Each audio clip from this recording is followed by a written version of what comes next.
Well, the Raiders started hot, but the Kansas City Chiefs, they Kansas City Chiefs. Diddy Paskal hanging out with my guy Jason Fitz in the fifth quarter presented by Twitch. And Fitz, you and I were talking before we started rolling here. A weird game, I think. Obviously, the Raiders jump out that 14-0 lead early. The Chiefs come storming back, finishing the game on a, let me check my notes, 31-3 run.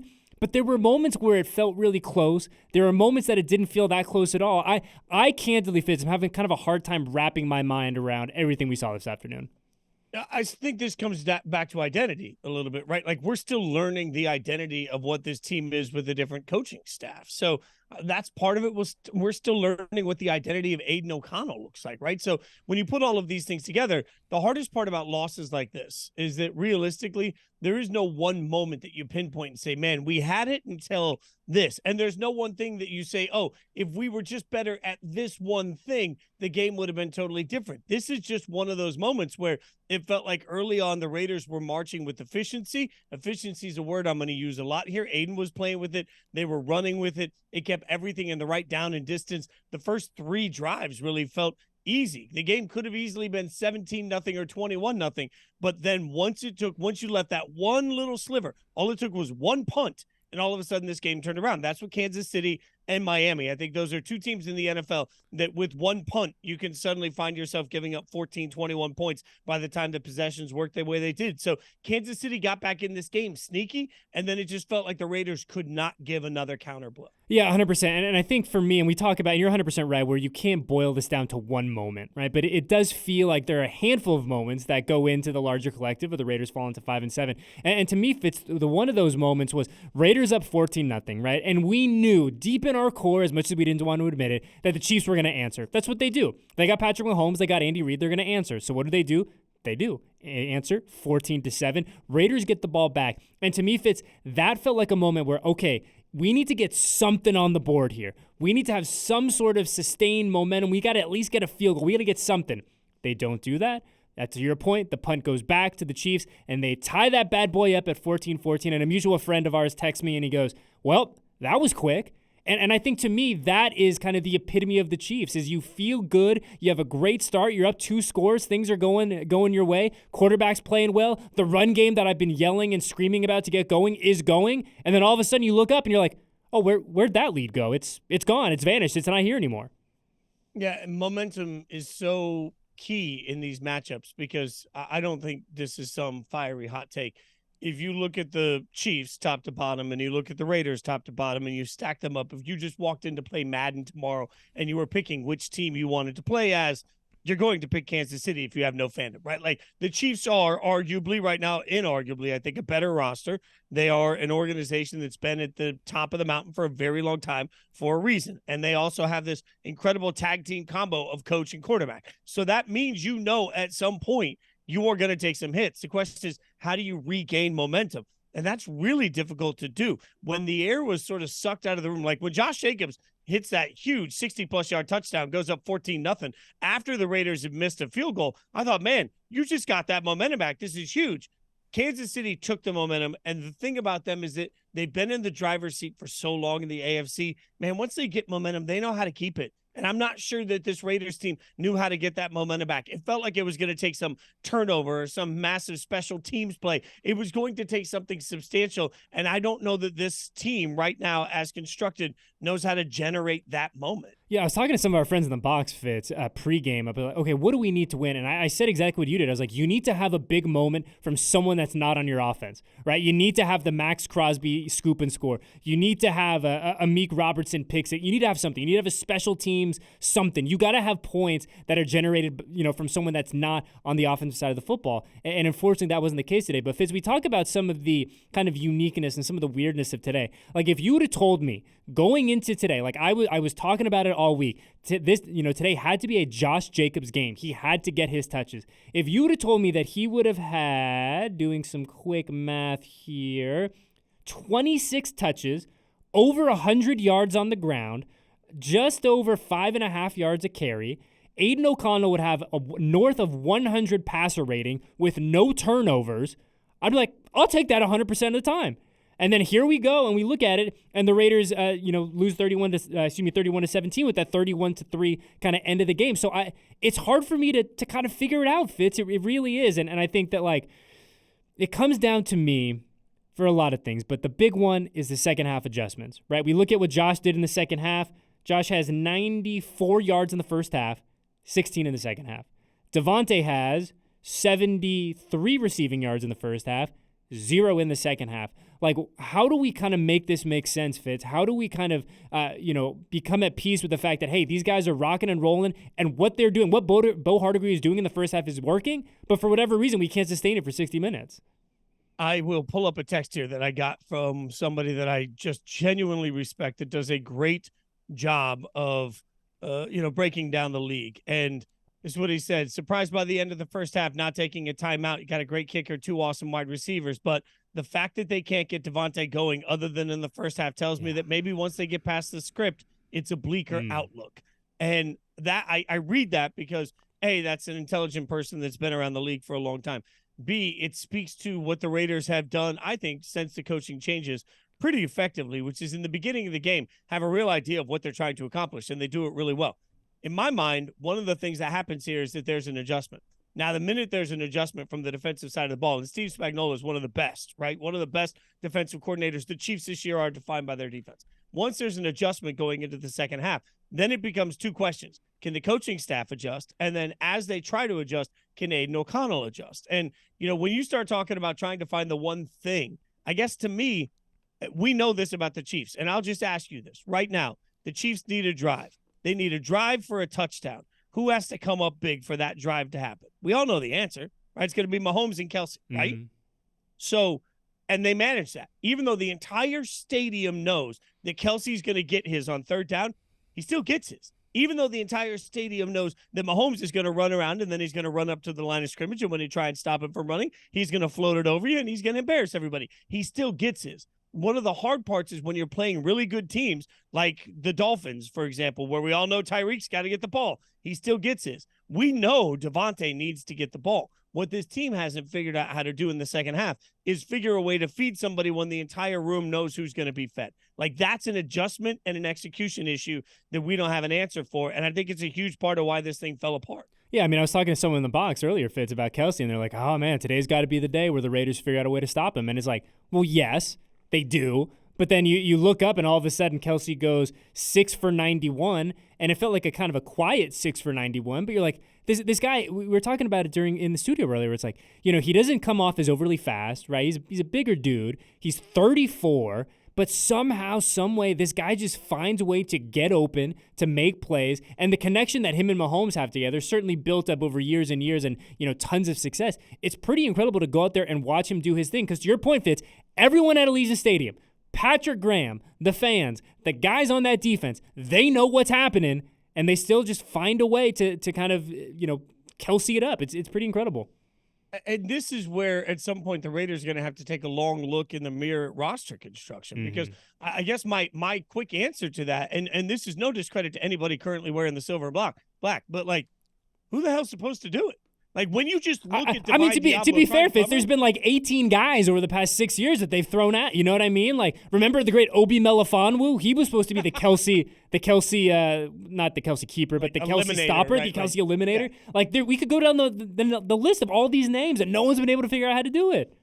Yeah, well, I don't just because we put the people in there, like, that's like, you decide that you're going to put me in on Steph and be like, hey, we're just going to have Fitz slow down Steph Curry today. Let's see how it goes. Like, okay, I know that's an extreme example, but if you look at size and speed and then knowledge of the league, there aren't many people that can slow down Kelce, and if there are, they certainly currently aren't here. Like, I think I've given a lot of credit over the last several weeks to the execution of the linebackers, particularly. Spillane has been, I think, really a light this year as an acquisition. Divine Diablo has taken big leaps forward, so I don't want to take anything away from that, but it just feels like, okay, so you're going to ask Trayvon Merrick, who's also played better this year, to suddenly step up. But when he steps up next to Kelce, it looks like he's given up, 19 inches and 432 pounds. Like, it's just, the two don't look compatible. So I don't know how to stop what is coming when it just doesn't feel like you have the right bodies there to be able to do that. No easy answer. I just don't see the answer on the field. Yeah, and I'm with you, and certainly no fault of anyone on that roster for trying to figure it out, and simply just no answers for Kelce today. But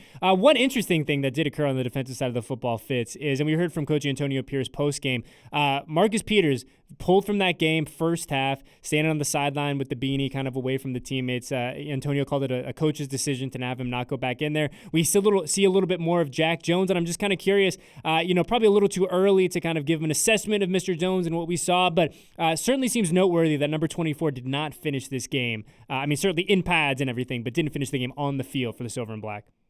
Well, let's add one other portion to that. He didn't finish the game on a day where Jacorian Bennett was, I think, to many people, a surprise healthy scratch, right? Mm-hmm. So you're obviously around the building more than I am, but it felt like looking at social media and seeing Jacorian as a scratch was a statement. Okay, that's a statement that how much they believe in Jones and his ability to step up, and also that Jacorian might be taking a little longer to develop than anybody wants right now. But for Marcus Peters to essentially just be put to the side in a game where they were already, in my mind, a little thin on the secondary speaks to how bad the effort was. And I think anybody watching the TV saw it in the moment. You saw a couple of times where you didn't see what you want to see from somebody, because let's be clear here. Marcus Peters is not just here to play. He's not just here to play at a high level, and he's not just here to execute. He's also here to set an example. That's part of what you pay a guy like Marcus Peters to do, is to come in and really assert a certain culture in the defensive backfield. That's not happening by playing the way he's playing. So I think coach's decision, this speaks to Antonio Pierce, who early on has a reputation as a player's coach, not being afraid as a player's coach to look at one of the dominant, louder personalities on the team and say, no, this is the way we're going to do it because I don't like what I see from you. I thought that was a substantial moment from Antonio Pierce, frankly. Yeah, 100%. And I think, like, just to be clear, right, and to make everything as transparent as we can be, we've heard nothing but good things about what Marcus has been in that locker room, right, about being a mentor, about building guys up in that secondary, very young secondary, a lot of talent, but a lot of young dudes. But to your point, right, like, if I can see it and you can see it, 100% Patrick Graham can see it. 100% Antonio Pierce can see it. So I think that, to your point, Antonio making kind of a statement, really not trying to sugarcoat it, dance around the question when he got asked post-game. He said, no, this was a coach's decision. But we talk about guys, Fitz, that are paid to come in and be an example. Lost in all this is the really Herculean effort we saw from our guy Maxx Crosby today. If we go look, and our guy Adam Schefter tweeted this out, I believe on Friday, there are 67 guys, Fitz, that have been listed officially doubtful going into that game week, right? 67 of them. Not one of them has played in the game, except, you guessed it, our guy Maxx Crosby. And so, look, it's clear that what we saw from him today. It's certainly the most snaps that he's taken off, not by choice, as that was abundantly clear by some of his reactions on the sideline. But, man, you talk about a guy who sets the tone. You talk about the face of the franchise. You and I have gone on and on and on about how much Maxx means to this fan base, to this organization, everyone in this building. But you want to go out and you got to be a big dog. That's how you go out and act like one, right? You don't practice the entire week. You're not 100%. Everyone knows you're not 100%, and you go out there and do your thing.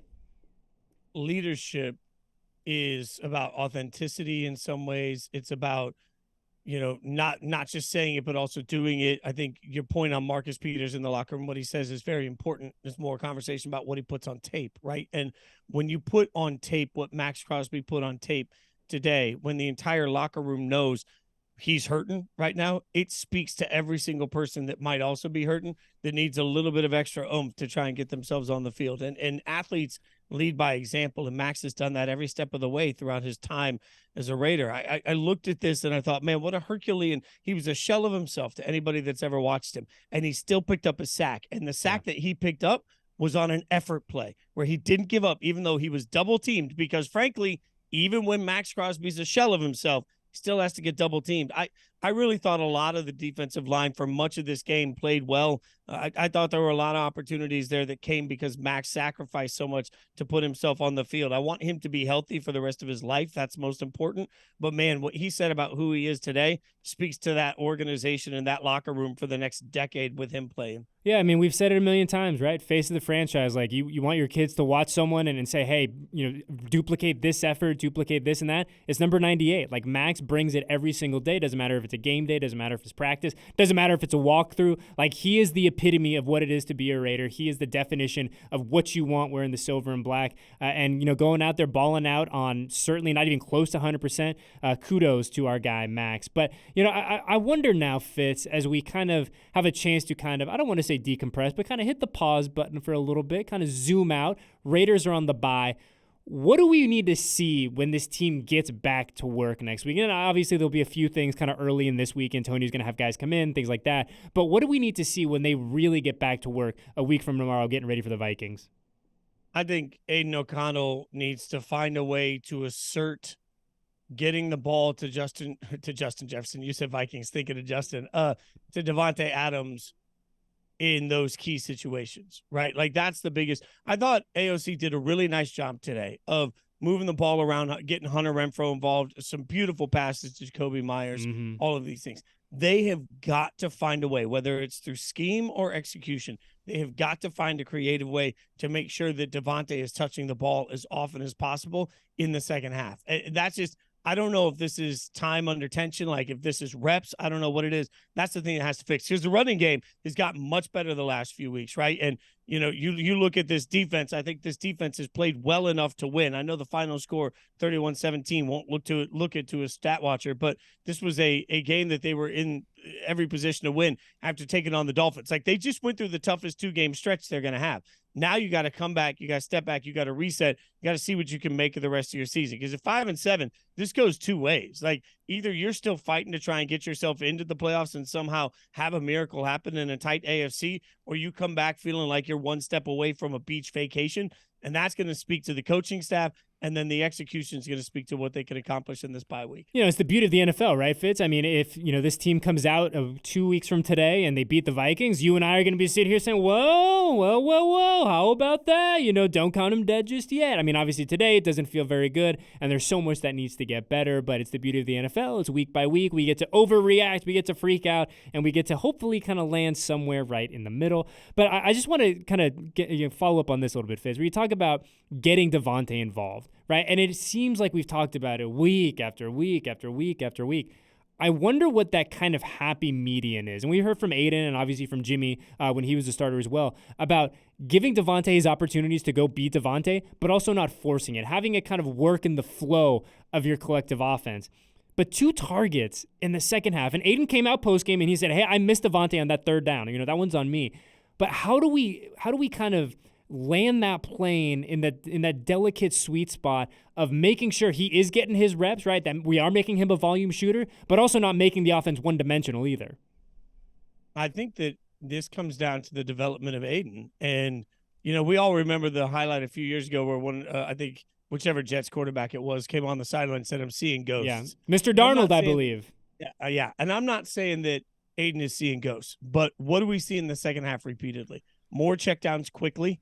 We see a lot more attempts at screens quickly, right? We're seeing all of these things to sort of disguise or to try and get the ball out of his hand in a way that mitigates disaster, right? And when we've seen him be super aggressive, it's resulted in interceptions. I think that's probably fair.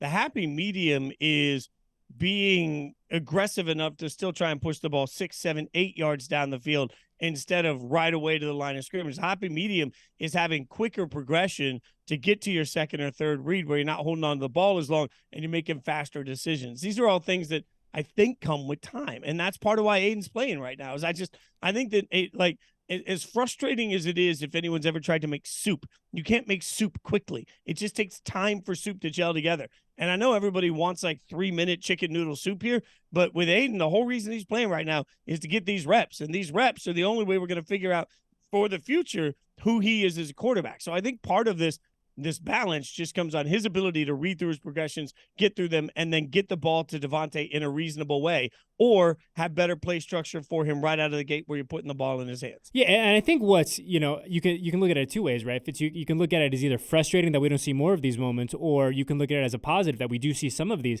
There was that play in the first half where, third down and Aiden's clearly looking for Jacoby. Or excuse me, not Jacoby. He's looking for Davante. Davante's not there. He then goes to Jacoby. You see in real time that progression. You see yes, this is it. 1, 2, and it's like, yeah, the Christmas lights go off, the bells and the whistles of the game show. You're like, yes, this is the moment. But you just need to see it more. And to your point, the only way that we see it more is if this kid gets sustained playing time. And fingers crossed he stays healthy the rest of the way. And at the end of 2023, you have a nice big body of work and hopefully some tangible improvement that going into the offseason, Champ Kelly or whoever it is can make some real decisions about what to do at that position, the most important position in sports.